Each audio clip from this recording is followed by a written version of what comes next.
पुण्याचे आमदार रवींद्र धंगेकर आपल्या बरोबर आहेत। धंगेकर जी आज पहिलीच लक्षवेधी जी आहे ती पुण्याच्या पोर्शे अपघात केस प्रकरणामध्ये आहे। त्या सातत्याने त्या सगळ्या केसचा पाठपुरावा तुमच्या मार्फत केलेला होता। आज विधान भवनामध्ये हा मुद्दा गाजला। अजून एक आज कारचा मुद्दा होणार आहे आणि 2 दिवसांनी पबचा होणार आहे। पण ह्या सगळ्या गोष्टीमध्ये शेवटी पबचाच हा विषय येणार आहे आणि ह्या पबमध्ये पुण्यामध्ये वाढलेली संस्कृती पब संस्कृती ही बंद केली पाहिजे। सगळ्या आमदारांची आज त्याच्यामध्ये लक्षवेधी आहे आणि या लक्षवेधी ही चर्चा झाली पाहिजे की महाराष्ट्र आपला संस्कृतमय महाराष्ट्र हा ज्ञानेश्वर माऊली तुकाराम महाराजांचा महाराष्ट्र आहे आणि या महाराष्ट्रामध्ये पब संस्कृती पूर्णपणे गाडून गेली पाहिजे। हे सगळ्यांचंच मत आहे आणि माझंही मत आहे। खरं तर आपण पाहिलं तर सत्ताधारी आता पायऱ्यांवरती आंदोलन करताना पाहायला मिळत आहेत। विरोधक कुठेतरी राज्याच्या प्रश्नांवरतून पायऱ्यांवरती सातत्याने आंदोलन करत होते, आता सत्ताधारी तुमच्यावरती दबाव टाकतात। ह्यांना रस्त्यावर आणण्याचं काम आम्ही करतोय। गेली वर्षानुवर्ष आम्ही हेच ओरडतोय की महाराष्ट्रामध्ये जी परिस्थिती अत्यंत खराब आहेत, सगळेच विषय शेतकऱ्यांचे, तरुणांचे, गुन्हेगारीचे आणि सगळ्या विषयाचे नंतर त्यांच्या हाताबाहेर कंट्रोल गेलेला आहे आणि हा कंट्रोल आता फक्त समाजाला आणि दाखवण्याचा केविलवाणी प्रयत्न यांचा आहे। परंतु ज्या पद्धतीने सातत्याने कायदा सुव्यवस्थेचा प्रश्न जो आहे तो समोर येताना पाहायला मिळतोय, खास करून पुण्यात ड्रग्सचे केसेस असतील, अपघात प्रकरणं असतील, त्यानंतर शेतकऱ्यांना धमकावणं प्रकरण असेल, अशी अनेक प्रकरणं बाहेर ह्याच्यामध्ये पोलीस ह्याच्यामध्ये पूर्णपणे बंदोबस्त करत नाही, पोलिसांचं पूर्णपणे लक्ष नाही, याच्यामध्ये गृह खातं लक्ष देत नाही, खुर्च्याच्या राजकारणामध्ये अडकलेलं सरकार।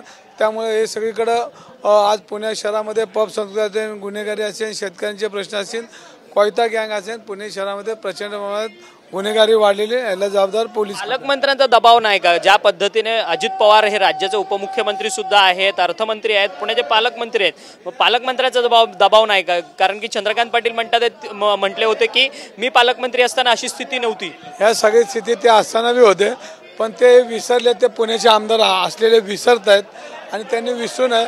पुण्याचा आमदार म्हणून त्यांनी त्याच्यावर लक्ष घातलं पाहिजे, मी घातलं पाहिजे, जनतेने घातलं पाहिजे। ह्याच्यामध्ये त्याच्यावर टोलून मान बाहेर काढायचा विषय हा पुणेकरांचा प्रश्न, सगळ्यांनी लढलं पाहिजे। परंतु खरं तर परंपरा असते विरोधकांनी आंदोलन करावं सत्ता विधान भवनाच्या पायऱ्यांवरती, परंतु आता आम्ही शेतकऱ्यांसाठी खूप काही केलंय, शेतकऱ्यांसाठी आम्ही अनेक योजना आणलेल्या आहेत, त्यामुळे शेतकरी सुजलाम सुफलाम झालेला आहे, हे राज्य पुढे प्रगतीपथावरती आहे, त्यामुळे सत्ताधारी आता विधान भवनाच्या पायऱ्यांवरती एकवटले। हे घोषणाबाज सरकार हे त्यांनाही माहिती झालंय आणि घोषणाबाज सरकार असल्यामुळे आमदारांना हे आंदोलन करावं लागलं।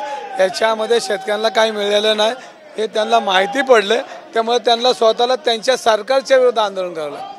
खरं तर धन्यवाद, तुम्ही आमच्याशी बातचीत केली। हे होते रवींद्र धंगेकर, जे पुण्यातले काँग्रेसचे आमदार आहेत। त्यांनी सांगितलं की पुणे पोर्श प्रकरणामध्ये कायदा सुव्यवस्थेच्या प्रकरणात ही पहिली लक्षवेधी लागली आहे, परंतु राज्यातील सुटलेली कायदा सुव्यवस्था असेल, अनेक प्रश्न असेल, त्या सगळ्याच्या संदर्भात आम्ही या अधिवेशनामध्ये सरकारला पुरेपूर घेण्याचा प्रयत्न जो आहे तो आम्ही करू, असं जे मत आहे ते रवींद्र धंगेकर यांनी आपल्याशी बोलताना व्यक्त केलं। व्हिडिओ जर्नलिस्ट प्रेम म्हात्रेसह अक्षय मंकणी, TV9 मराठी, मुंबई।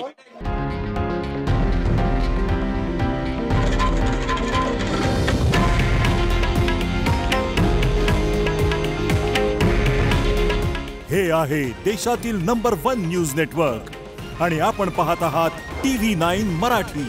काळजी तुमची, हित महाराष्ट्राचं।